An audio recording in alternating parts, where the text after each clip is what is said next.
じゃあ、ブリアンナさん、自己紹介お願いします。はじめまして、ブリアナで34歳です。ニューヨーク出身です。アメリカと東京行ったり来たりしててるんです。でも、10月日本に引っ越すんです。で、ヨー大好きなんです。なんで、20カ国行ったことあるんです。例えば、韓国とかイタリアとかいたんです。友達と11月2週間ニュージーランド行くんです。あと、めっちゃ日本人の友達作ったから日本語頑張ってるんです。よろしくお願いします。おー、よろしくお願いします。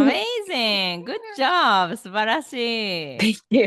So, Brianna さん、welcome to my YouTube channel. Thank you so Thank much for you. joining. Thank you for having me. And first of all, congratulations on your challenge. You spoke Japanese to the camera on YouTube. Thank you. Yeah, this was the first time, so it's always a challenge, but you need it and I love it. So, Amazing. yeah. I asked you before that is, have you ever tried to speak something on the YouTube? And you said no. And this the first challenge is you speaking Japanese. How difficult challenge it is. Yeah, it's very difficult. Like I've been studying and learning on and off for the last maybe 4 years, and it's still difficult. But I tried different methods, so this is the first time that I'm feeling more confident when I do speak, and I'm grateful for you and my teacher Cheeto. So thank you so much. Amazing. So, Mhm. listeners want to know you, like why you are learning Japanese and what do you do? So, can you tell me, like, what do you do for a living right now? Where are you? So right now I'm in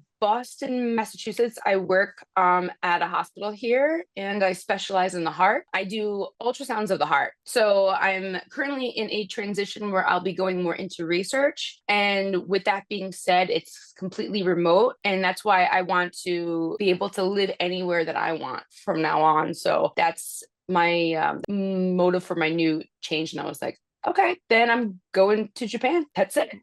Amazing. And why you chose Japan? So it's funny because when I started traveling, I was going mostly to Europe and the Caribbean islands because, being from New York, it's pretty close. And those are like, I guess, the more common places for Americans to go, like at the time. And I just didn't. I've done them so many times, and I was like, I really want to go to Asia. I wasn't like overly like, oh, I've always wanted to go, but I wanted to try it. But that wasn't the main thing that took me to learning Japanese. The main thing was in 2021, and I don't know if it's got anything to do with COVID, but I was just feeling incredibly depressed. And I felt like every day was exactly the same. And I didn't have anything bad. I have a house there and I had a job, and I think it just became a rut. And long story short, I actually have a bird, and birds are incredibly intelligent, and you need to give them so much mental stimulation like every single day. And I thought to myself, like, if he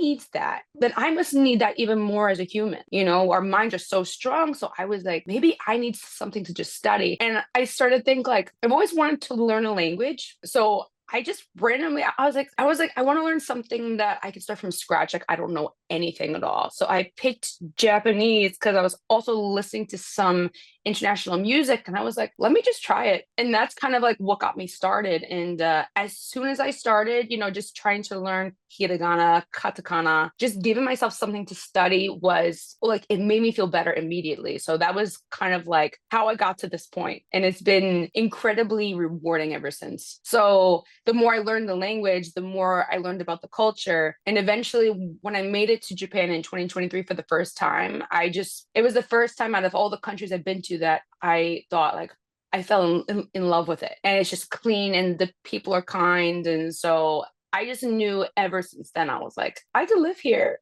So Wow. I didn't know that you have that background. it was quite the path to get to that point. But I truly feel like language opens so many doors. And I went on language apps to make friends. And so by the time I got to Japan, I already knew a few people. So it was really exciting to go there and know some people who could take me to the local spots as well. Amazing. And then, Mm, a lot of people actually travel to Japan, especially like this year and since last year, it's even more and more foreigners visiting Japan. But it's totally different. You are just visiting Japan and with the Google Translate, or you actually start learning the language. Why right. you decided to learn Japanese? Japanese it's one of the hardest languages. So it's so different when you are trying to figure out Google Translate. It's harder to make connections as well. But even,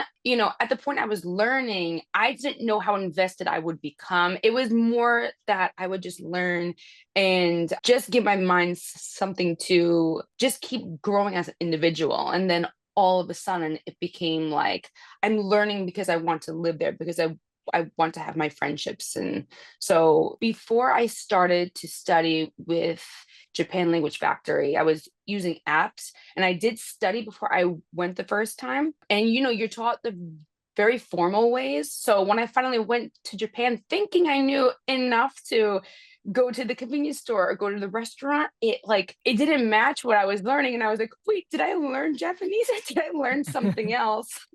So I was like, it just didn't get any easier. So the best part about being with Japan Language Factory was that, you learn based on what you need, So I spoke to my teacher. I was like, okay, biggest thing, you go to the konbini. You always go to the konbini. It's the one of the best things about Japan. Like they're so good. And we went over just getting a bag, like, just going up and like when they ask for a bag or if you need anything else. And just even having that, which we studied for maybe like a couple of like two lessons. I went to Japan and I used that every day. And it felt so rewarding to like walk out of there and you're like, I didn't even use English. That felt really, really good. Or going out to eat, like, and they notice it, like the Japanese people, they notice and like, wow, you do so well. And I'm like, you're always learning, but I'm so thankful for Jiro and her patience to teach me. So it's been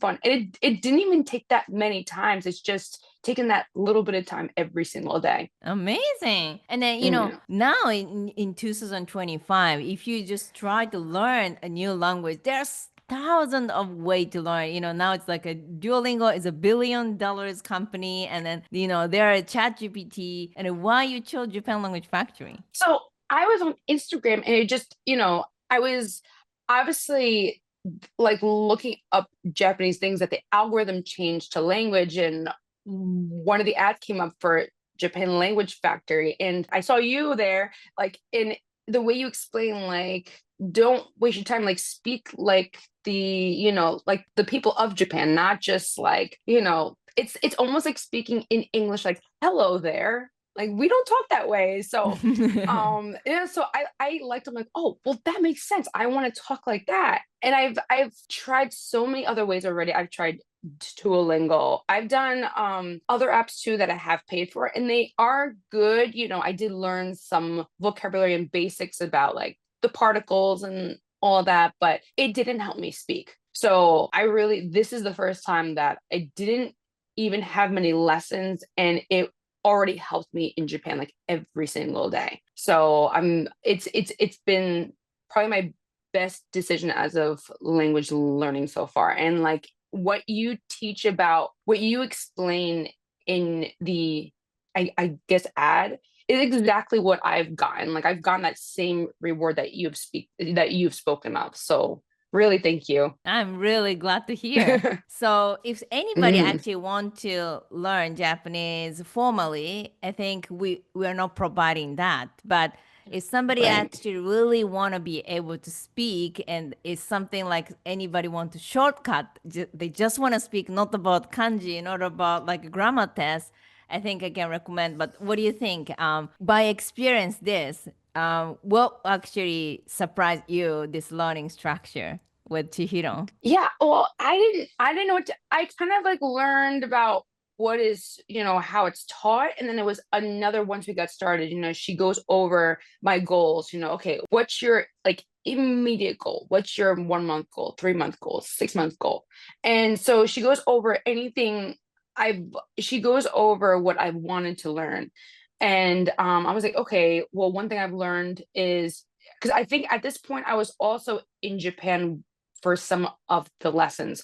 So at first I was like, okay, I want to be able to meet people and just speak with them, or just go to like go out to eat and not have to use English or be like two people, just like just speaking. And it's very exciting. It's those small wins that mean a lot. And then there were times that I worked out at the gym and I'm like, I want to ask if they're still using that equipment. So my next lesson, I was like, okay, I want to add like things I could say at the gym, about like, oh, like, can I use this weight? Are you done? And then our next lesson was based on that. So it's like everything that I needed in the moment. It's like, okay, let's learn this. And I had this not script, but like these phrases I can like say, not just individual words, but the phrases. And I thought that's the most important. So you're not focusing on the individual words and trying to make up like things. So I think it's been the most effective way. And of course, speaking is the biggest part of the language. I mean, when you go out to eat, you get past like, oh, I got two people, then you ask for an English menu. If they don't have that, then that's another thing in itself. But, I mean, although Japanese is difficult, it is very exciting to learn. So I've had fun. Like, although it's hard, I've been having a lot of enjoyment and excited for my own personal growth. Amazing. So the Hmm. one last request from me is, like you, maybe living in New York, and maybe some people actually feeling like something stuck, like every day it's the same things, and want to discover something different world. But it's Hmm. learning Japanese is something scary too. Like, what if I just spend and the time and I don't remember anything? It's always kind of scary things that is like, especially like learning Japanese. So, what will be your advice for them to push this year? I think it's just time is, if you have one life, you have to make that life count. If this is something you want to do, you can absolutely do it. I don't have it easy to learn Japanese. For me, studying has always been very difficult. And I think that's one of the things that also drew me to this, is that you mentioned, oh, you just need 10 minutes a day at least, just do that, and it makes a difference. And like, as I mentioned to you before the call, I had a injury when I was a kid, so so I do have a stutter.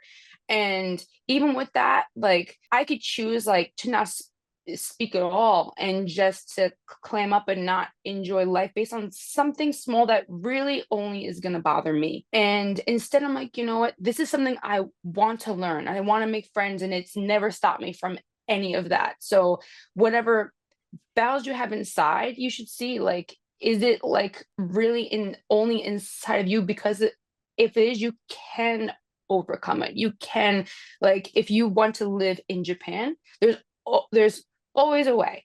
You could always reach any of the goals that you want. It's just taking away all those walls and just doing it. Thank And you. so